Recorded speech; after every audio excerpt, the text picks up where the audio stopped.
부활절을 맞이해서 저희가 함께 말씀 듣고 은혜 나누는 복된 시간 가지기 원하는데요. 오늘 주님께서 주시는 말씀 고린도전서 15장 12절에서부터 20절까지 말씀입니다.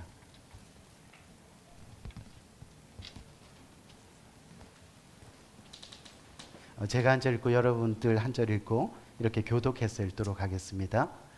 예수께서 죽은 자 가운데서 다시 살아나셨다 전파되었거늘 너희 중에서 어떤 이들은 어찌하여 죽은 자 가운데서 부활이 없다 하느냐. 만일 죽은 자의 부활이 없으면 그리스도도 다시 살지 못하셨으리라. 그리스도께서 만일 다시 살지 못하셨으면 우리의 전파하는 것도 헛것이요 또 너희 믿음도 헛것이며 또 우리가 하나님의 거짓 증인으로 발견되리니 우리가 하나님이 그리스도를 다시 살리셨다고 증거하였습니다. 만일 죽은 자가 다시 사는 것이 없으면 하나님이 그리스도를 다시 살리시지 아니하셨으리라. 만일 죽은 자가 다시 사는 것이 없으면 그리스도도 다시 사신 것이 없었을 터이요. 그리스도께서 다시 사신 것이 없으면 너희의 믿음도 헛되고 너희가 여전히 죄 가운데 있을 것이요. 또한 그리스도 안에서 잠자는 자도 망하였으리니 만일 그리스도 안에서 우리의 바라는 것이 다만 이생뿐이면 모든 사람 가운데 우리가 더욱 불쌍한 자리라. 다 같이 그러나 이제 그리스도께서 죽은 자 가운데서 다시 살아 잠자는 자들의 첫 열매가 되셨도다. 아멘. 오늘 이 시간에 우리 허재석 전도사님 부활이 없으면이라는 제목 가지고 함께 말씀 증거하고 은혜 나누는 시간 가지는데 우리 허재석 전도사님께서 지금 MDB 과정의 모든 과정을 거의 다 마치시고 또 설교학을 들으시고 나서 이제 처음 대예배 설교를 하는 날입니다. 뭐 세상적으로 이야기하면 데뷔전이죠. 여러분들 마음을 다해서 기도하는 마음으로 이 말씀을 들으시고 기도하는 마음으로 축복하는 마음으로 말씀을 들을 때 풍성한 은혜가 넘쳐날 줄 믿습니다. 아멘. 우리 말씀 증거하시는 우리 허재성 전사님 나올 때 크게 한번 박수로 격려해 주시기 바랍니다. 감사합니다. 저의 첫 설교를 이렇게 뜻깊은 부활주일에 할 수 있게 된 것이 정말 영광입니다. 제가 많이 부족하지만 이 부족한 입술도 주님께서 사용하셔서 말씀하실 때 우리 함께 은혜 받는 귀한 시간 되기를 간절히 소망합니다. 제가 텍사스 샌안토니오에서 고등학교들을 다니던 시절 고등학교 주니어 학년 때 있었던 일입니다. 다니던 학교 근처에 있는 큰 교회에서 유명한 기독교 강사를 모시고 집회를 하고 있을 때 하루 시간을 내서 저도 참여하게 됐습니다. 강사분은 조시 맥다울이라는 분이었고 이분은 기독교 변증가이며 전도자로 미국에서 지금은 크루라고 불리는 CCC의 명강사로 알려진 분이었습니다. 이분의 말씀을 들으려고 주변에서 정말 많은 사람들이 왔던 걸로 제가 기억합니다. 이분이 전한 말씀의 주제는 왜 기독교여야만 하는가? 왜 다른 종교들도 많은데 꼭 기독교여야만 하는가라는 것이었습니다. 그리고 그 말씀 중에서 몇몇 질문들을 하셨는데 그 질문 중에 하나가 아직도 제 머릿속에 생생하게 남아 있습니다. 그 질문은 이렇습니다. 어째서 기독교만이 진리의 종교이고 왜 굳이 예수님을 통해서만 우리가 구원을 받느냐는 것이었습니다. 만약 여러분이 이 같은 질문을 받으셨다면 어떻게 대답하실 건가요? 그때도 이렇게 정적이 흘렀습니다. 잠시 뒤 조시 맥다울이 그 정적을 뚫고 예배당이 떠나가는 소리로 큰 소리로 이렇게 대답하였습니다. Because Jesus has risen. 예수님이 부활하셨기 때문일까요? 여러분 정말 수많은 종교가 이 세상에 있지만 그들이 믿는 어떤 신도 죽음에서 다시 살아난 신은 없습니다. 부처가 다시 살아났습니까? 공자가 다시 살아났습니까? 그들이 도덕적으로 좋은 가르침을 줬을지 모르지만 그들의 가르침은 우리를 생명의 길로 인도하지 않습니다. 오직 예수 그리스도만이 우리를 진리의 길, 생명의 길로 인도하는 줄 믿습니다. 우리가 믿는 복음은 우리를 너무 사랑하신 하나님께서 성경에서 기록된 그대로 그의 아들 예수를 이 땅에 보내주셔서 그분이 우리 죄를 위해 십자가에 못 박혀 돌아가시고 3일 후 다시 부활하셨다는 것입니다. 그리고 이 복음을 믿는 모든 이들에게 영생을 허락하셨습니다. 그리고 이 복음은 오랜 역사에 걸쳐서 수많은 생명들을 주님께로 인도하였고 지금도 동일하게 역사하고 있습니다. 이 복음의 은혜로 말미암아 우리 모두가 이곳에서 부활하신 주님을 예배할 수 있는 겁니다.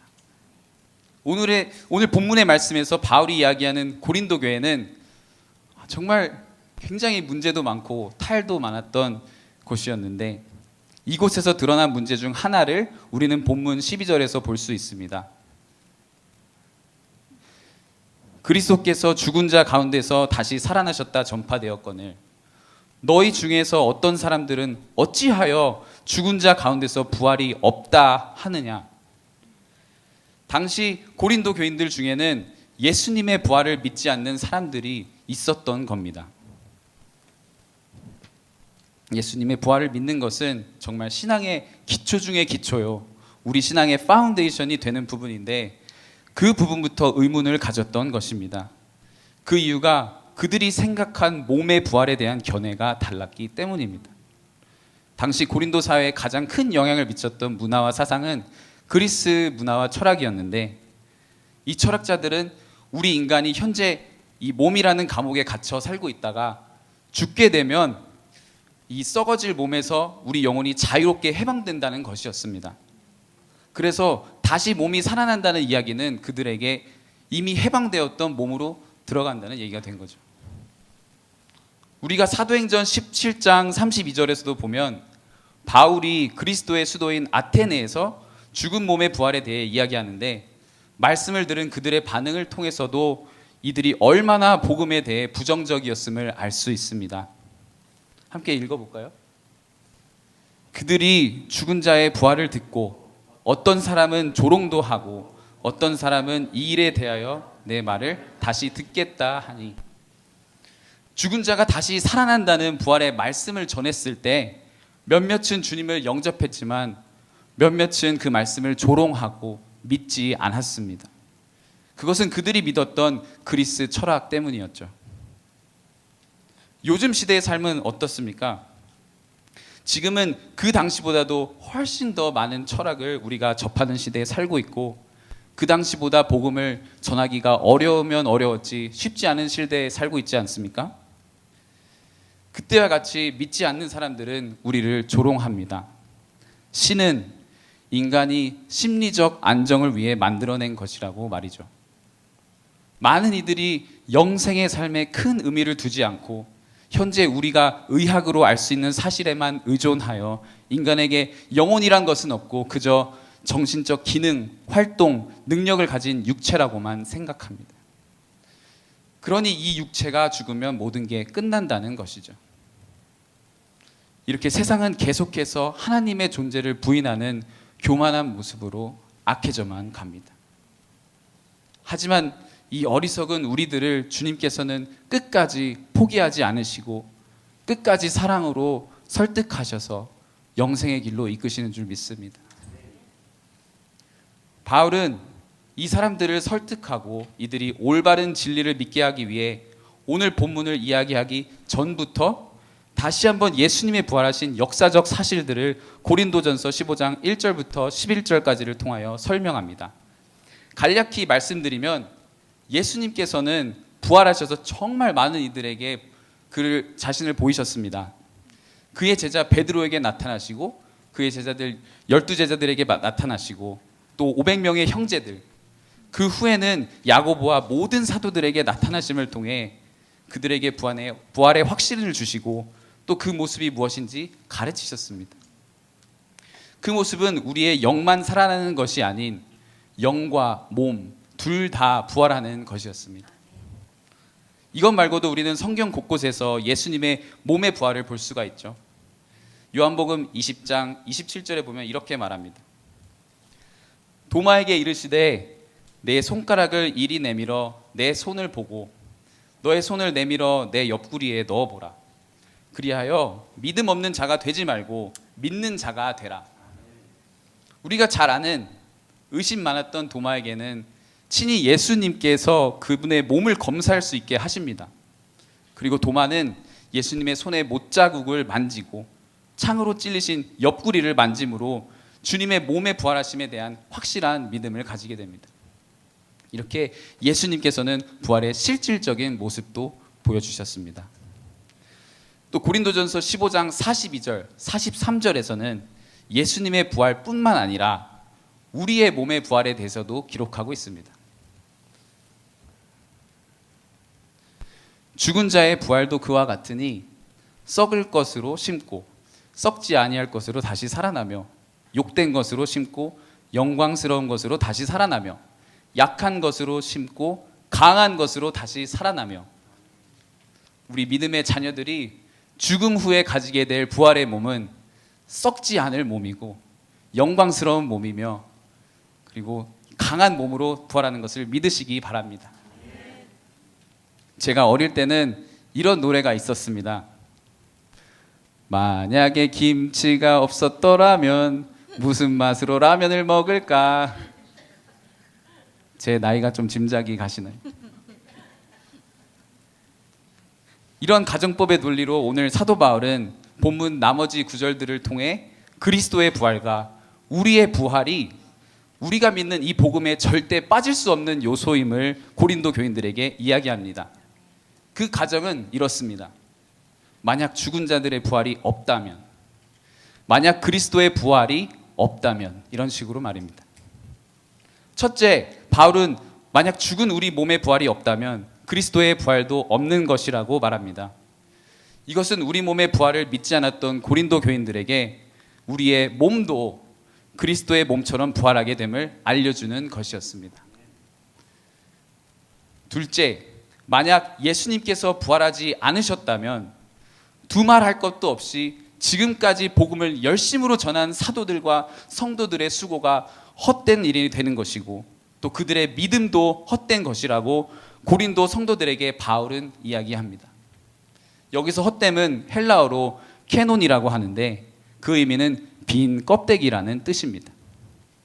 그러므로 부활이 없는 신앙은 빈 껍데기와 같습니다. 그 신앙은 곧 우리가 죽은 예수를 믿는다는 것과 같은 것이고 쉽게 말해 부활이 없는 다른 종교를 믿는 것과 별반 다른 것이 없다는 것이죠. 또 예수님이 부활하지 않으셨다는 건 지금 우리가 가진 믿음이 그저 알맹이 하나 없는 빈 껍데기 신앙을 말하는 것입니다. 그리고 셋째, 만약에 그리스도께서 다시 부활하시지 않으셨다면 사도들이 전파한 복음들은 모두 거짓이고 복음을 전파한 사도들이 모두 거짓 증인이 되는 것입니다. 여러분, 그리스도의 부활이 없다면 강단에서 주님의 말씀을 전하는 모든 전도자들은 거짓말쟁이들이 되는 것입니다. 그만큼 그리스도의 부활은 우리 믿음의 핵심이 됨을 믿으시기 바랍니다. 결국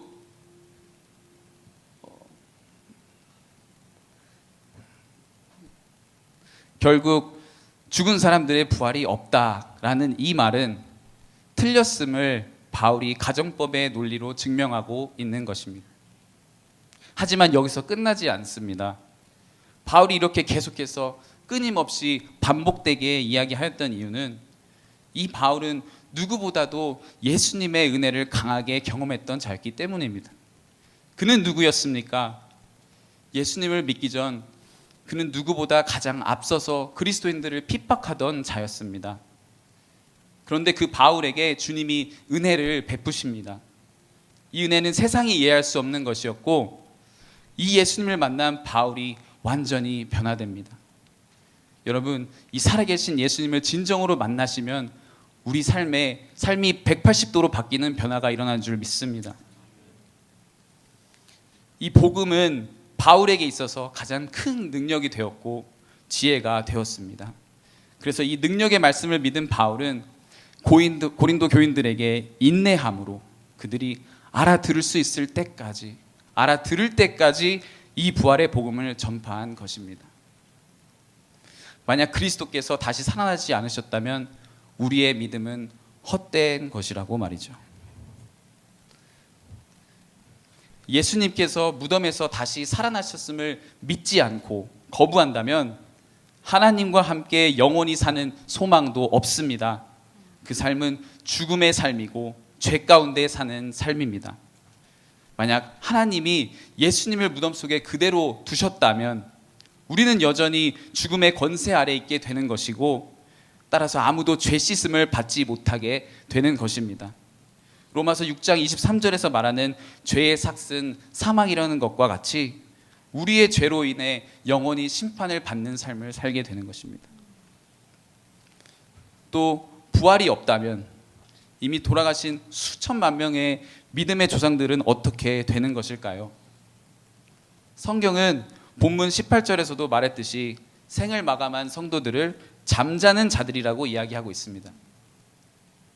잠을 잔다는 건 언젠가는 다시 깨어남이 있다는 것인데, 이 잠자는 자들을 깨우시는 주님을 데살로니가 전서 4장 14절에서 이야기합니다. 우리가 예수께서 죽으셨다가 다시 살아나심을 믿을진데 이와 같이 예수 안에서 자는 자들도 하나님이 그와 함께 데리고 오시리라.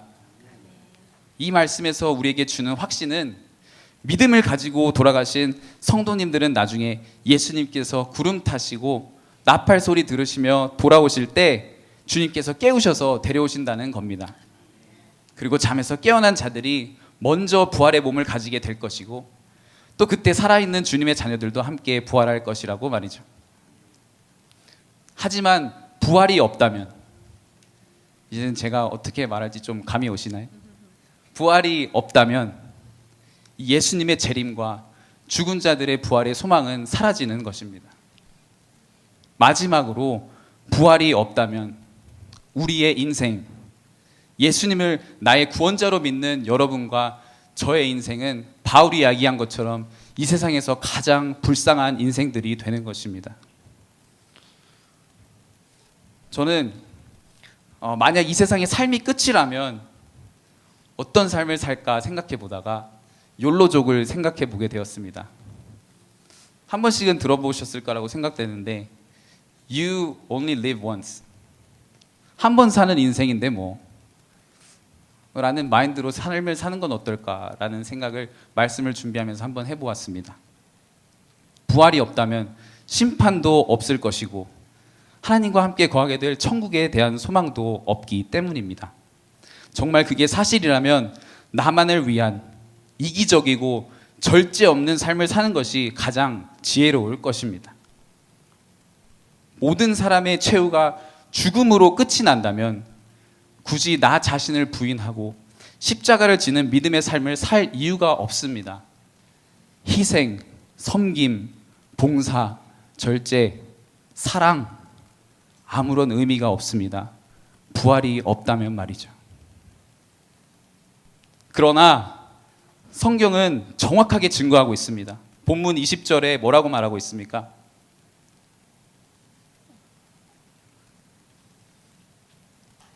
그러나 이제 그리스도께서 죽은 자 가운데서 다시 살아나사 잠자는 자들의 첫 열매가 되셨습니다. 우리 빨갛게 된 글씨만 한번 다 같이 한번 읽어볼까요? 시작. 그러나 이제 그리스도께서 죽은 자 가운데서 다시 살아나사, 예수님께서는 죽은 자 가운데서 부활하셨습니다. 우리 예수님께서는 죄와 사망의 권세를 이기시고 부활하셨습니다, 여러분. 예수 그리스도의 영과 몸의 부활은 사실이고 믿음의 자녀들을 대표하여 부활의 첫 열매가 되셨습니다. 예수님께서는 모든 믿음의 성도들을 대신하여 먼저 부활하셨고 하나님 우편에서 우리의 영생을 보장하는 증인이 되셨습니다. 부활이 있기 때문에 복음을 위해 목숨을 바친 믿음의 조상들과 지금도 묵묵히 주님 말씀 순종하여 복음을 전하고 살아가는 저와 성도님들의 삶은 때론 세상이 멸시하고 조롱할지 모르지만 결코 헛된 것이 아닙니다. 결코 어리석은 삶이 아닙니다. 결코 불쌍한 인생이 아닙니다. 오히려 끝까지 포기하지 않고 정말 한 영혼의 구원을 위해 희생하는 이 삶은 영생을 살아가는 우리에게 있어서 이 땅에서 가장 복되고 행복된 삶임을 믿으시기 바랍니다. 여러분, 우리 주님께서는 부활하셨습니다. 그리고 우리도 나중에 반드시 부활하는 것을 믿습니다. 이 부활이 있기 때문에 우리는 복음을 전해야 합니다. 아직도 예수님의 사랑을 모르는 가족이나 친구들이 너무 많이 있습니다. 부활의 믿음을 믿는 우리들이 그들에게 사랑으로 먼저 다가가야 하고 그들을 위해 오래 참음과 인내함으로 기도하며 또 설득하셔야 합니다. 왜냐하면 그것이 죄인 되었던 완악한 저와 여러분을 우리의 마음을 열어주신 주님의 방법이었기 때문입니다. 예수님은 우리를 위해 죽기까지 말씀에 순종하셨고 죄와 사망의 권세를 물리치고 승리하셨습니다. 부활을 확신하는 성도 여러분, 끝까지 흔들리지 마시고 항상 주님의 일에 힘쓰셔서 주님의 참된 복음을 전하고 주님의 통로로 사용되어지는 그 축복의 인생, 그 행복한 인생 사시기를 주님의 이름으로 축원합니다. 우리 함께 기도하시겠습니다.